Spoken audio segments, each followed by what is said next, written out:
by special permission of the California Department of Corrections. We take you now to Folsom State Prison.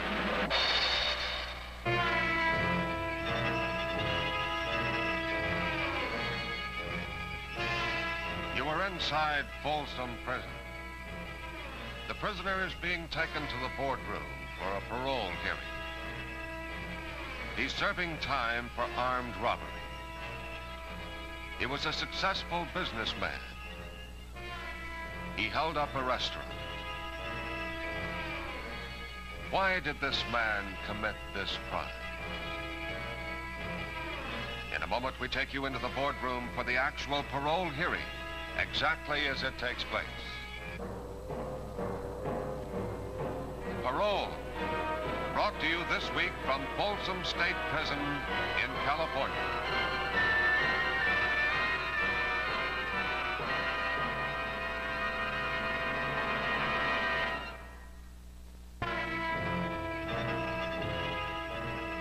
Folsom Prison is in California, not far from the scene of the great gold rush that a century ago opened the West. It's a maximum security institution, and behind its great stone walls are imprisoned mostly those who more than once have failed to adjust to society. But even the most consistent recidivist never gives up hope. He serves his time and waits to the long and tedious years for the one day that may bring him freedom. The day of the parole hearing. In California, the adult authority sets the definite sentence within the indeterminate period imposed by law. They also determine what part may be served on parole. This is one of the panels in session today. Irvis W. Lester, criminologist and former deputy police chief of Los Angeles. James D. Tanter, attorney and former labor union official. And C.J. Fitzharris, former associate warden of San Quentin. In the hands of these three men lies the fate of the prisoner about to appear before them. Number 67867. This is prisoner number 67867. He is 45 years old, is serving an indeterminate sentence of 5 years to life for armed robbery. He blames heavy gambling losses for the crime that sent him to prison. The day of the parole hearing has arrived. Will it bring him freedom?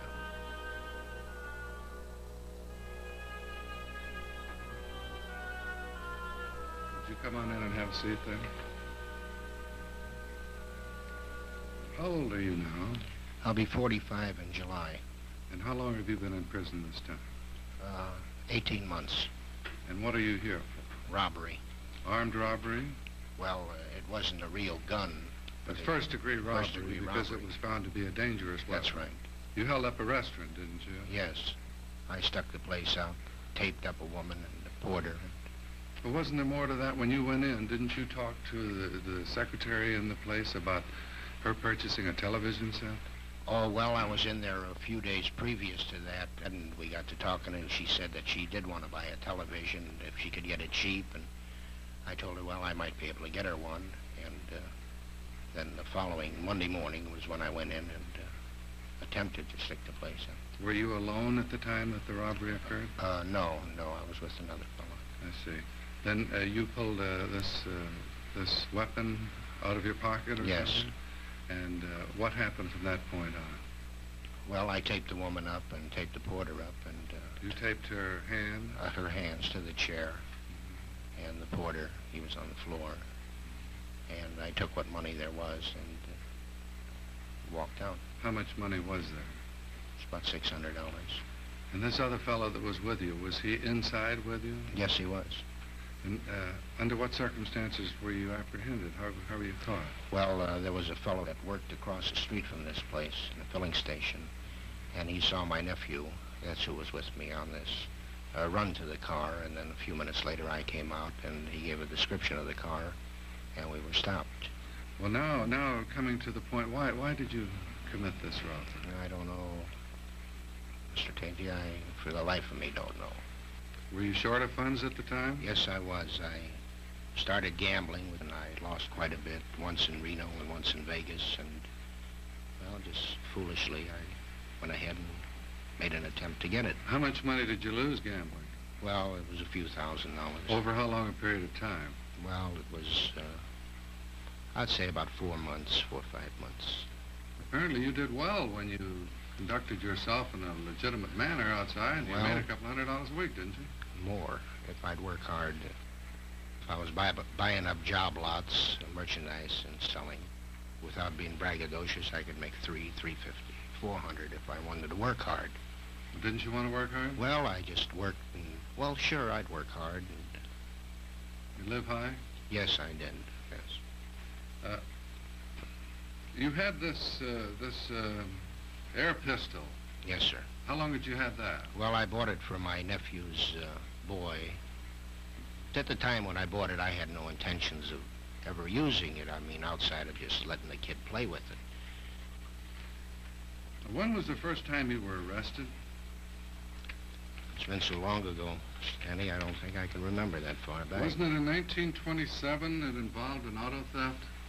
Yes, I believe it was. There was 4 of us, and this fellow took the car from an uncle. It was a truck is what it was, and we ran away from home.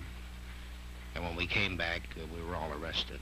And then after that, how many times have you been arrested? I don't mean found guilty or incarcerated. Well, for the type of work I was doing, Mr. Annie, I'd buy up merchandise. A lot of times I'd go into a town and I wouldn't buy a license, and I'd get stopped and sometimes taken down and booked and pay a fine for peddling without a license, and sometimes just given a pass and told to get out of town. There were a large number of arrests. Oh, yes, very many. One in particular I notice here had to do with selling sweaters. Were those the sweaters that were of inferior merchandise and were quite volatile? They were burned easily? No, at that time when I was arrested, they thought they were, but they weren't. What kind of childhood did you have? Was it comparatively happy at home, or was it not? Well, it's hard to say. My dad was a dominating type, and he was in the whiskey business when we were kids. That was during Prohibition. And the type of people that come into the house, I mean, grifters and racket people. And your dad was then illegally engaging in the sale of alcoholic beverages during Prohibition, and did he make a considerable amount of money then? Yes, he did. Do you think that there is a connection between the way you were raised and the life you've had? Definitely, yes. You don't feel as though you were taught right from wrong or obedience? Well, no. I don't know. Well, it was always that easy money and cutting corners and so forth. When I was 15 years old, I was delivering whiskey, and it was nothing to have 100 or so in my pocket and play the part of a big shot. My dad was a bootlegger. And that's the pattern I followed. I just fell into it. You feel as though you're a product of that environment. Well, what about in the future? Don't you feel as though you're still a product of that environment? No, Don't you think no. it'll be difficult to be successful outside? No, I don't think so, Mr. Annie. I'm sure if and when you see fit to turn me back into society, that if I live to be 110, I'd never come behind this bike or board, or I've just made my mind up, that's all. It's just one of them things. I had enough. This has woken me up, believe me. Serving this time here? Yes, it just woke me up. And then going to group counseling, it's showed me a lot of things that I've done in the past that I've been wrong, and it's helped me quite a bit. Mr. Fitzharris, do you have any questions? If you get into a tight corner where you need money and it looks like it's an easy way to get it, why do you think you wouldn't do it again? Well, there's no such thing as an easy way to get it. Well, it was easy to walk in, take away from a woman. That's what I thought, but I found out different. Before I got arrested, it might be hard to believe, but I was sorry. I was sorry the minute I walked out of the place. It's hard to believe, but it's the truth. You were sorry because you knew you were going to get arrested. Well, I was sorry I committed the robbery, because I had no reason to do it. All I had to do was work that day, and I could have made a little money. I know at the end of the day I'd have made something. Well, then why did you do Well, it? I was just in a mood. It's hard to describe. I mean, I was more or less mad at myself for losing the money that I did lose after working so hard for it. And just goes back to the same thing, path of least resistance. I thought I could get away with it, which I didn't. That's all I had, Mr. Klein. Mr. Lester? What happened to your crime partner? Excuse me, my nephew was given probation. Did he claim that he didn't know anything about this being a robbery? Up until the time I was going, in fact, I was going in there alone. But when we pulled up in front of the place, he had no idea that I was going to rob the place. But then I talked him into it. And that is the truth. I have no idea. Is there anything else you'd like to say? No. Okay. That'll be all. Will the prisoner be granted parole? Here is the decision. This man seems pretty well motivated. He's making a pretty good adjustment in here. However, he's been getting into trouble now for almost 30 years. Although he is beginning to have some understanding, I think it's too early for parole. But I think that perhaps it might be wise, in this particular case, to set this man's term at this time. What do you think, Mr. Fitzgerald? Yes, I think that's a good idea. Certainly the time is not ripe for him to go out on parole, but might give him some encouragement to see an end to the sentence. I think it's desirable to set a term at this time. If you'll notice, his entire criminal history is devoid of any seriously aggressive conduct. There's never been any violence, and even though this time he's in for robbery, the gun was air pistol and was not considered by the court to be a deadly weapon. Well, do you think that setting his term at 6 years would be proper in this case? Good. 6 or perhaps 6.5, giving us just a little more control. I have a feeling that this man, when he gets a parole, will conform to the regulations. He has shown a very good adjustment for the last 10 years. And under control, he would probably do very well. Say 6.5-year term? Yes. All right, then his term will be set at this time at 6.5 years. We will see him again in 1 year to consider whether or not he shall go on parole. But as far as parole at this time is concerned, he is denied.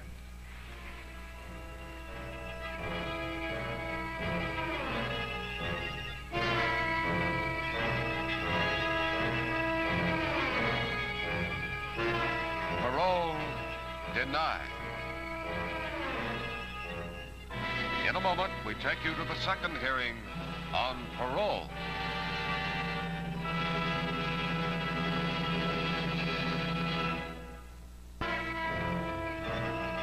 And now, the second hearing on parole.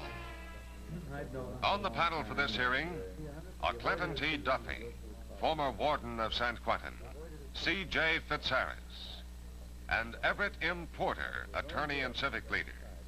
The prisoner whose fate these three men will decide is number 68687. This is prisoner number 68687.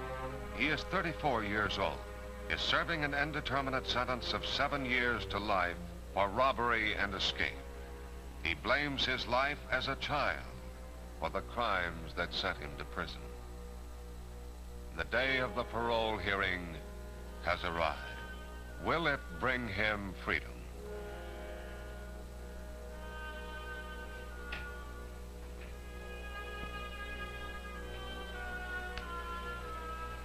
Just have a seat. Will you start off by telling us your age and where you're from? I'm 34. I was born in Syracuse, and I'm from L.A. at the present. How much of the 34 years of your life have you spent in correctional institutions? Let's say about 9 years. About 9 years of your 34. Yes. When was the first time that you were put in a correctional school? 38, I think it was. How old were you? 17. What was that for? Stealing a purse. stealing a purse? Yes. The next time you were in serious trouble is when you came into San Quentin in 1947? Yes. And what was that for? I stole another purse. You were paroled? Yes. You returned to prison on as a parole violator? Yes. Well, why didn't you make a success of your parole? Well, I had epileptic fits, and I just couldn't hold down a job at that time. Then you were ultimately discharged from this institution in December of 1950, is that right? Yes. And in just a matter of a month or so, you were in more trouble, wasn't it? Yes, sir. Which were at this time then were robberies, huh? Yes. You were then convicted of robbery first degree, and you were transferred to California Institution for Men at Chino. You were down there just a relatively short time. How long? 8 months. 8 months, and you escaped. Yes. I don't know what it was. I just wanted freedom or something. I just got lonely for the home and just went out, saw my wife, or common law, and I took off from there. Did you get to see your common law wife? Yes, I did. And then what? Well, she wanted me to return. Why didn't you? I guess I can't give an answer to that. I just don't know. How long was it before you were apprehended? About 3 months. You'd look upon that 3 months that you were No at please. large as a happy time in your life? No, that was the worst time I ever had. No, it's a pretty sad life, looking back over your shoulder, expecting to be arrested every time you turn It's too around. much. And then you were convicted of the escape, and now you've been back 2 years on this charge, huh? Yes. Now, the record indicates that you had quite a disturbing childhood. You had been in an orphanage. That was because of the death of your mother. Yes, that's true. You stayed there how long? About 9 years. About 9 years, and then how did you happen to be released from the orphanage? Well, I just got homesick and I ran away from there. And did you ever live with your father after that? Yes, we did. Record indicates that it was he had a hard time doing it. Oh, yeah. I mean, things were rough in those days. And there was no stepmother in the picture. No, there wasn't. So you had to run the streets then. Well, that's all I was left to do. We had And you got in with other youngsters and eventually started stealing small things. it was just stealing milk bottles and then going for into milk bottles and to stealing a purse and that, and then I got arrested after that. That's why I say it starts out with little things, Well, milk yeah. bottles, and then Yeah, it I gets see much what smaller you milk mean. bottles. Gradually gets into more serious things, just purses, then a robbery, then escape, and then more trouble, see? You were also, you went into the Army, and you saw some action, didn't you? It's pretty rugged action. Where were you in action? Guadalcanal. In Guadalcanal? And you were wounded? Yes. And how seriously were you wounded? Not too bad, just chest and face. You got shrapnel wounds in your chest and face? Yes. And then you lose the hearing in your ear for a while? Oh, that was, yeah. There's been a continued attacks of epilepsy since that, which are attributable to that. Well, that's just shock. nervous condition. I think it's from the, I don't know. This epilepsy, however, was one of the things that you said at one time was contributed towards your lack of adjustment on the outside. In other words, you'd have an attack on the job and then they would fire you. Yes. I want to compliment you on your work record. Well, I've gone into cooking, and I've been 2 years in the kitchen, and I've also taken up baking. And you expect to go into that when you go out, huh? I know I can make now in that baking. That's about the only thing I did like since I've been here has been baking. You think you'd make good as a baker? Oh, yeah, I hope so. Mr. Porter, do you have anything that you'd like to say? Yes, you were first married in 1940, were you? No, 43, Mr. Porter. 1943? Were there any children born to the first marriage? No, that's been known. This second woman you married? I haven't married in the second Well, one. you were living with her. Yes. And were you living with her at the time you went to the Army? No, I met her in Honolulu during the war. How many children has she now? She has 2. Two children? And both are yours? No, both are her own. When you're released here, you do plan on marrying her, is that correct? Matter of fact, we have quite a few dollars put in the bank just for that one reason. For that purpose? Yes, we're buying a home up here in Walnut Creek. It's already being established. That's good. Mr. Duffy? We have a notice from a city in upper New York State that you're wanted by them. That's true. It's what we call a hold. Yes. And the information I get from the central file is that's for armed robbery. I was in the city at the time of the escape, and I'm sure as soon as I go back there that they will find out they have the wrong party. From your escape from the California Institution Yes. for Men at Chino, Yes. you and your partner in the escape went to New York Went State, to didn't New you? York Both State, of you. Yes. We was going to, I don't know what big ideas we had, but we was going to go into Mexico, and I was supposed to go to France and then work over there and all that. Then it just didn't turn out that way. After I escaped, I just couldn't see no other way to do but just go around in circles. Well, let me just leave this thought with you now. We do not know what New York State's going to do about that hold. Oh, I understand. No doubt they will come for you and take you back there. If you have to serve some more time, build to the future, wherever you might be. I have nothing else. Is there anything you'd like to add now? No. Well, I guess that'll be all then. We'll let you know. Thank you. Thank you. Will the prisoner be granted parole? In a moment, the decision.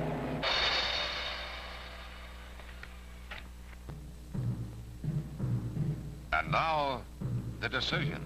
Well, gentlemen, I was more impressed with this man's appearance than I was with his record. Looking at his early life and his background, I think it's kind of understandable why he should be a mixed-up young man. And then when you look at his military record and his wounds and so forth, I think maybe we could understand a little better the silly actions he's shown us. Looks, however, like he's beginning to get some insight into his behavior, and it looks like, although he's had a bad start with this young lady, that she might be a stabilizing influence. The situation is kind of complicated by the fact that he has a 5-year minimum term on the first one, and the second, the escape, is a 2-year term, CS, with the consecutive with the first one, so that makes a minimum of 7 years. And I'd suggest that we give him the minimum term of 5 years on the first count and 2 years on the second, and give him 2 years on parole to go to the hold. Well, I feel that he's made a fairly good institutional adjustment since being here, especially in view of the his physical handicaps. And then, too, there is a good likelihood that he might have to do some additional time when he gets out of here. So taking everything into consideration, I believe your recommendation is the proper thing to do. Mr. Duffy, do you? Yes, I feel the same way about it. I think that he may have to do quite a bit of time in New York State. However, if he does not, I feel that our board should review his case thoroughly again, and at that time make another determination as to whether or not he should be released here, should New York decide to release their hold. Yes, one of the parole officers can make him aware that this means that we will reconsider the case after, if New York does not come for him. And that would be in 6 months from now. So the order will be then 5 years on the first sentence, 2 years on the second one, counts to run consecutively, last 2 years on parole, to go to hold in New York.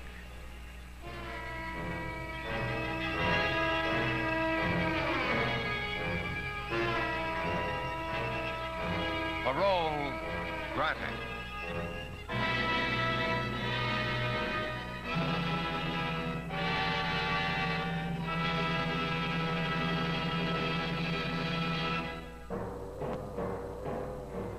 The prisoners have appeared voluntarily in the hope that others may benefit from their experience. Next week, we take you to another penal institution on parole.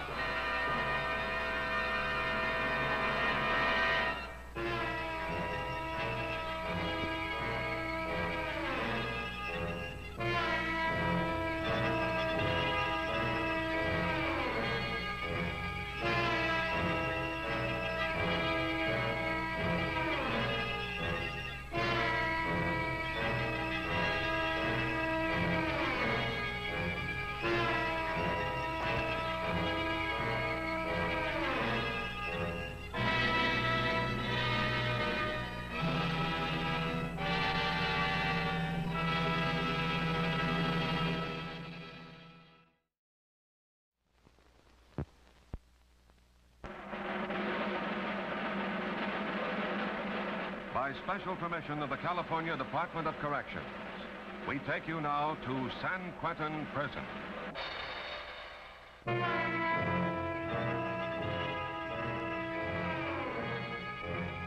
You are inside San Quentin. The prisoner is being taken to the boardroom for a parole hearing. He's a good-looking young fellow, well-educated, the son of wealthy parents. He's serving time for armed robbery. Why did this boy turn to violence and crime? In a moment, we take you into the boardroom for the actual parole hearing, exactly as it takes place.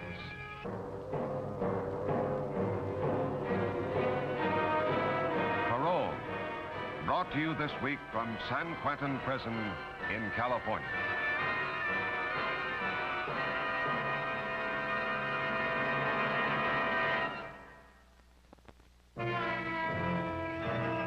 San Quentin is in California, not far from the Golden Gate, across the bay from San Francisco.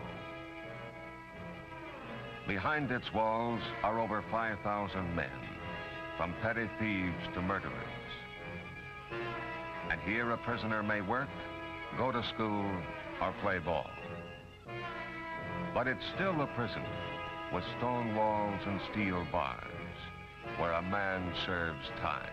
And through the months and the years, every prisoner waits only for the day that may bring him freedom.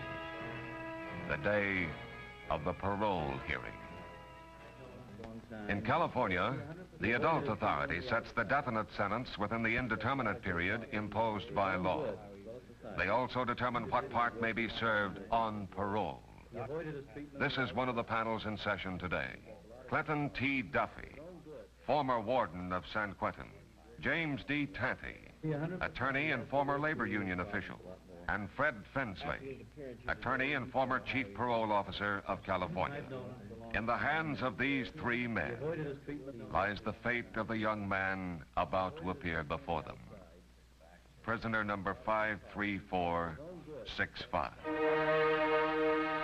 This is prisoner number 53465.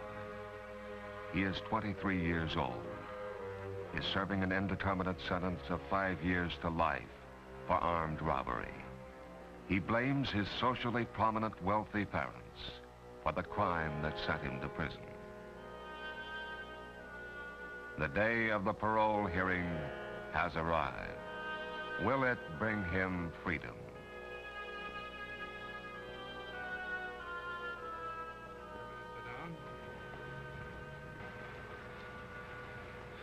What was the crime that brought you to Armed San robbery, Quentin? sir. Armed robbery. How many armed robberies did you commit? There were 4.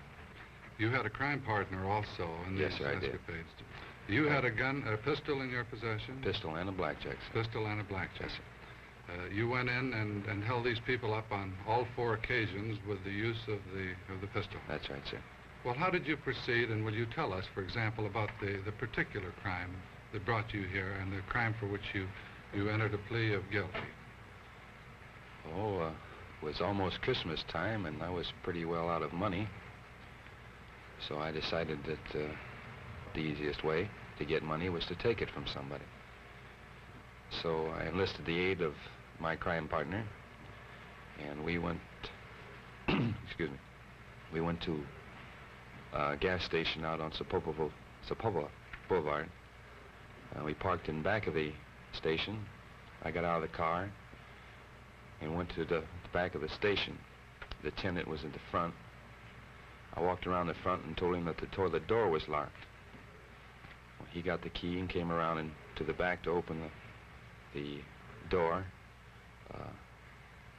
Naturally, when he put his hand on the door, he saw it wasn't locked, and I pulled the gun on him and forced him into the bathroom, where I left him until I completed my robbery and left. Well, what did you say to him when you put him in there? That he should remain there for a certain period of time? Yes, sir. I told him to remain in there for at least 30 minutes.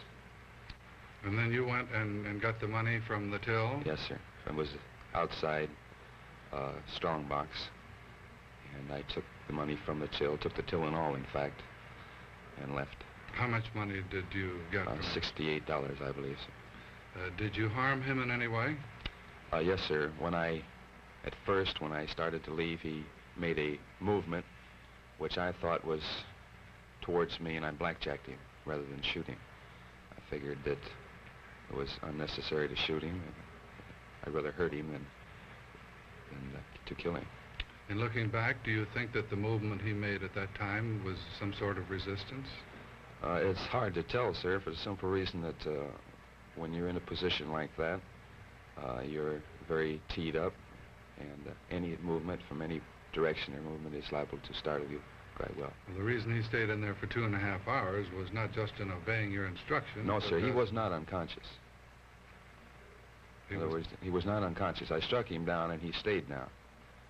And when I struck him down, he told me that, don't hit me again, I'll stay where I'm at. Now, in the other cases, would you tell us something about how the reason for your striking them with a blackjack? Well, in one instance, sir, again, I used the toilet door as an excuse to get the attendant out from the front of the station. Told him to go in. He went in. I told him what I was going to do. And he told me, well, go ahead and take it. Here's the keys. I won't bother you. I turned to leave. And when I turned to leave, he jumped on my back. There was a bit of a tussle, and he was blackjacked. And the third one, how did that happen?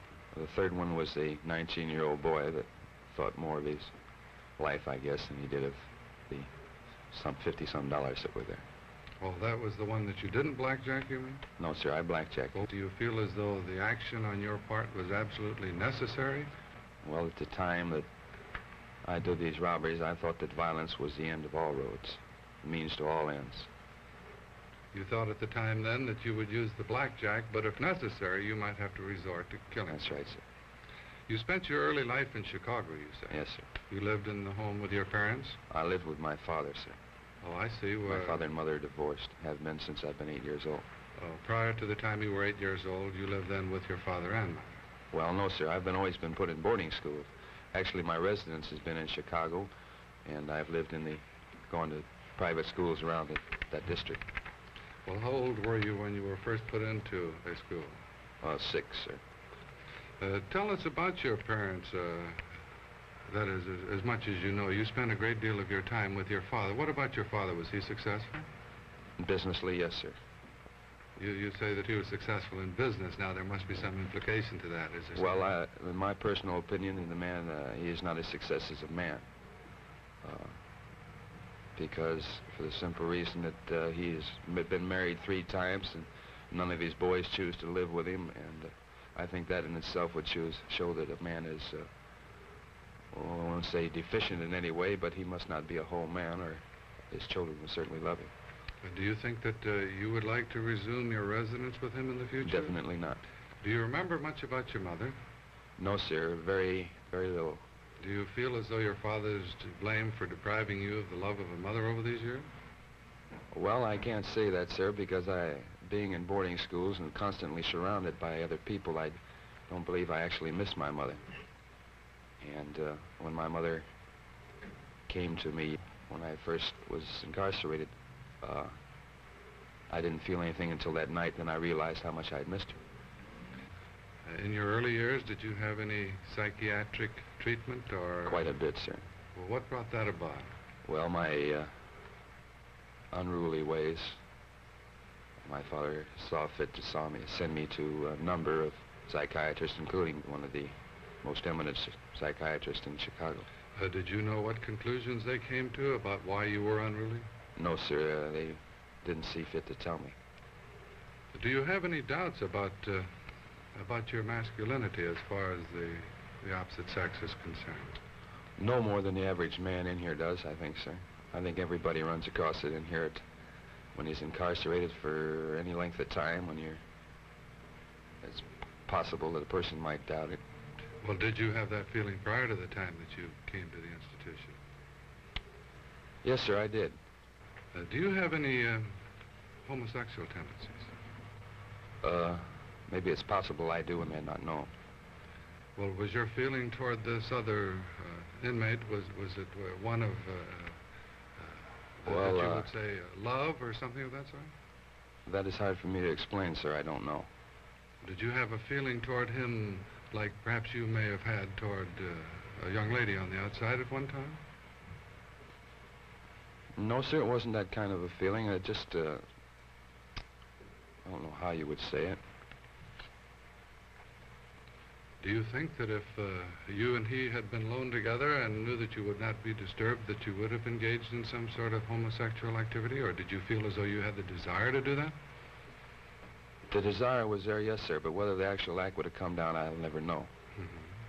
That's something, I'm sorry that the opportunity didn't arise so that I would know. Quite frankly, I want to ask you, why do you get into all this trouble? Why is it that you don't work and hold down a job? Why is it that you're not trying to learn a trade and going to school? You have the ability and the intelligence, and I just wonder why it is. It seems to me, I might say, that you rather enjoy getting into some sort of trouble, hoping that you might get some sympathy from someplace one way or the other. Now, is there anything to that? It's possible, sir. Have you attended any classes in group psychotherapy? Yes, sir, I was in Dr. Paulson's class. Why did you quit? Well, I left the hospital. Mr. Finsley, do you have any additional questions? Well, I would certainly strongly suggest that you do try and get back into the group therapy session and raise a lot of embarrassing questions, embarrassing to yourself, that is. You should get those out in the class, analyze them, and see if you can't get some of those conflicts resolved. I have nothing further. Mr. Duffy?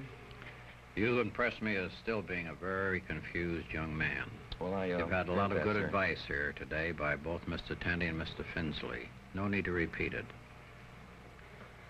Is there anything else you want to say to us today? I don't think so, sir. Well, get in and plug. We'll consider your case and we'll let you know. All right, sir. Will the prisoner be granted parole? Here is the decision. Unfortunately, this man is making very little, if any, progress at all in here. It seems to me that the time has not come when we can make any determination as far as setting his term is concerned, and of course, we can't at this time consider him going outside of the prison walls on parole. I would suggest that he be denied at this hearing and that we see him again in one calendar year and consider the same thing next year that we have this year as far as term fixing and parole is concerned. We have no alternative. It would be no favor to him or to society to turn him out now. I agree with your decision. That will be the order then.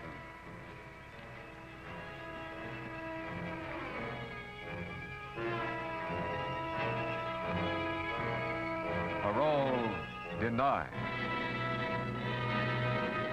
In a moment, we take you to the second hearing on parole.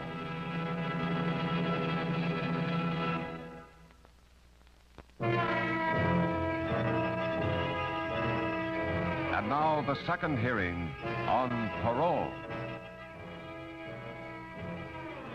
On the panel for this hearing are James D. Cantlin, Fred Finsley, and Irvis W. Lester, criminologist and former deputy police chief of Los Angeles. The prisoner whose fate these three men will decide is number 64241. This is prisoner number 64241 at his job inside the prison. He is 32 years old, is serving an indeterminate sentence of 6 months to 14 years for forgery. He blames an unhappy marriage for the crime that sent him to prison. The day of the parole hearing has arrived. Will it bring him freedom? May I be seated? Yes, sir.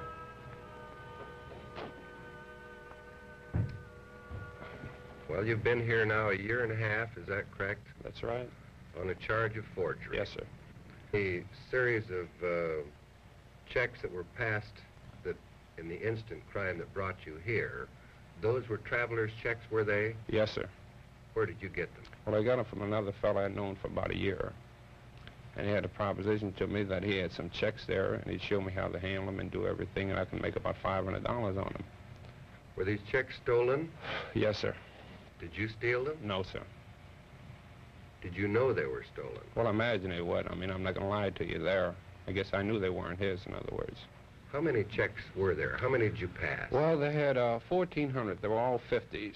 I passed 9 of them. You mean $1,400 worth? Yes, sir. $1,400 worth. That's right.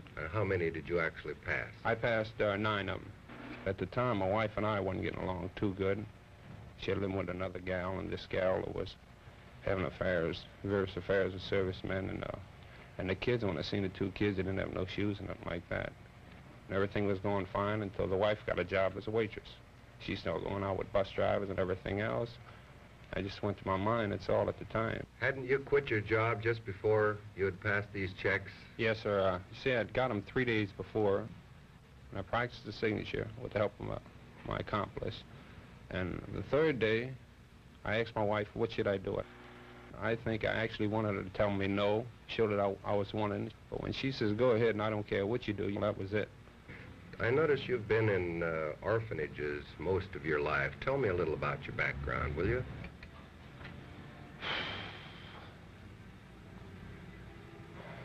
Well, I remember far back I was in St. Mary's Orphan Asylum originally. How old were you then? I don't recollect that, but my father took me out when I was about... My mother had a nervous breakdown. I remember that good. They had a big hailstorm. And they picked my mother up and they put her in a state mental hospital. My father, in the meantime, had moved in with another woman. The Catholic welfare picked all us children up. We had about, I got 4 sisters and 3 brothers. They put us all in an orphanage. Then what happened to you after you came out of the orphanage? Well, last year there, when I graduated from grammar school, a coach from the Holy Cross High School now, and I got me a scholarship to Holy Cross High School. It's a boarding high school. I was there about 6 months, and I met a little girl that lived next door. She's come over in the yard to play tennis. I don't know, her and I got pretty close, and I wanted to take her to the show one time, and I didn't have no money. So a fellow who I had borrowed his tennis racket lived next to me in a dormitory there. I just figured I'd borrow that, you know. So anyhow, I did. I sold it for $1.50, and I took her to the show. That's when you went? That was the first thing I ever did wrong, yes, institution. Sir. Right, that was the very first thing I ever did. How old were you then? I was going on 17. So I got kicked out, expelled from this here, from the school on account of that. Then I met a couple other guys, and I joined up in the Marine Corps. I lied about my age and everything else. And I was in there about 9 months, and I went over the hill 3 times. I finally got a BCD out of it. By that you mean a bad conduct? Yes, a bad conduct discharge, because I went over the hill 3 times. And I tried to go back to my sister, but she says no. But she says she don't want nobody that had a record around her house. Try to go back to my brother. He wouldn't take me either. My wife, she fell down. She didn't have nobody, no relatives or nothing.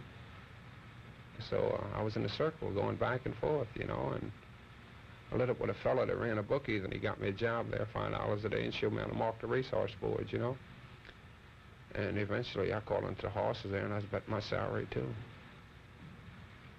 So her and I was pretty close in the front room that night. And she sort of felt down, you know, she was crying and everything else. And she had known I'd been fooling around. I'd betting the horses. She told me she thought she was pregnant. She went to the doctor. And she'd like to have the baby, so I thought that'd be all right. How many children do you have altogether? I have 2 now. 2. Boy and a girl. It was while you were in jail that she began to... Yes, sir. ...kind of... Yes, sir. ...lose a little interest or something, Right, sir. was that? Right, sir. And what's your relationship now? Right now? Mm-hmm. Well, I haven't heard from her in 18 months. Are the children with her? That's something I don't know. The last time I heard, there were. I know she loves the children, so evidently she'll probably take them, keep. Well, since you've been here in this last year and a half, what have you been doing to kind of pick up these pieces and put them together again and get some of the kinks straightened out? Well, I was very mixed up. When I first come here, I couldn't think. I didn't have no mother and father directly where they could sort of school you and tell you this is right and that's right, you know. The only thing I got was from this orphan. It was always somebody, an adult, you know, but nothing too close. Well, anyhow, they told me about group therapy here. You talk among other fellas got troubles just like you, feel down, depressive, emotional, unstable, various traits there. And so I enlisted in it. By God, I come out, it took me for about 6 months, but after that I learned that people really do like you if you give them a half a chance. And through the instructor, the psychologist who was heading the class there, would help you out with different problems, make you feel at home. And they try and tell you what's wrong, and you talk to the other inmates that's in your class there, and you trade talks, chats, troubles that all of us had, you know. Feel like you've got a lot of benefit out of it. Oh, definitely, sure. Say, believe me, that's it. We all need a certain That's amount right. of satisfactions, but there's But different, I've better learned ways this, to though. get them. Right. I've learned this, too. Since I've been here, I've matured a lot, and I see different things that you can't always get what you want, you see. That's right. Exactly. And that if your feelings get hurt, there must be a reason for that, too, you see. That's life. That's it. It's never Right. complete happiness for any of us. We all have our ups and downs, and we have to learn to accept that. That's what we call stability. That's right. Well, we're glad to see that you are making some progress and that you do feel you're growing up and getting some of these kinks straightened out. Mr. Lester, do you have any further questions? You had a rather serious interest in professional baseball at one time, didn't you? Yes, I did. I worked out with 2 clubs there. But I was unstable at the time, just like before I come here, and that's why I didn't make it. Do you have any interest in it at the present time? Well, I'm a little bit above that age. I'm 32 now, you know, and I couldn't get nowhere. I don't have any. Mr. Tandy, do you have any further questions? When the time does come for your release, you anticipate, of course, that you're going to have emotional problems when you get on the outside, don't you? Well, if I do get parole, using that for an example, and problems do come up, I'll go ahead and get advice from my parole officer. Is there anything else you'd like to tell us that we haven't covered today? Where do you plan to go, for instance, when Right you leave now? here? Well, when you do Well, I'd like to leave. go out on my own. I really would. I mean, either work in a hospital in Los Angeles or San Francisco somewhere. You intend to follow this work you're doing here, the hospital? Well, I wouldn't say for sure, but because I could do various other jobs, but I like it. I But mean, you to be do like frank with that. you. Yes, I like helping people. I always have. Well, that's good. You need some of that, because you haven't thought of the other fella too much. Well, In let's the put it this past. way. Maybe I thought maybe he didn't think much of me either, you know? Well, but there's a lot of good people in I this understand world, it and now. Yes, sir, there Whether is. whether you find them is kind of depends on how you act, too, you see. That's I learned that. That's right. Well, okay, we'll talk it over. We'll consider your case, and we'll let you know. Okay. Thanks a lot, huh? You bet. Thank you. Will the prisoner be granted parole? In a moment, the decision.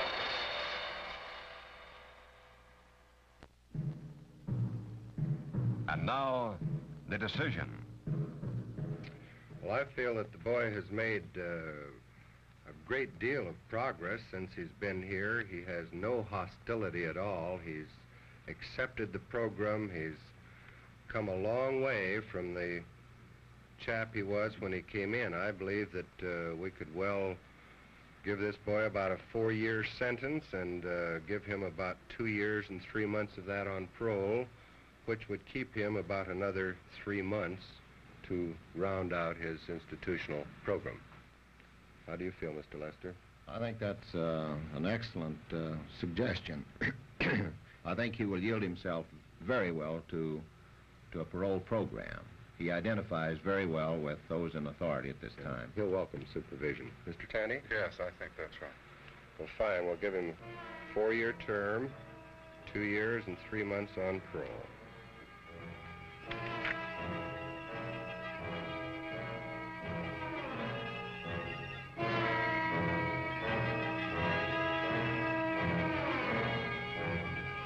Parole granted.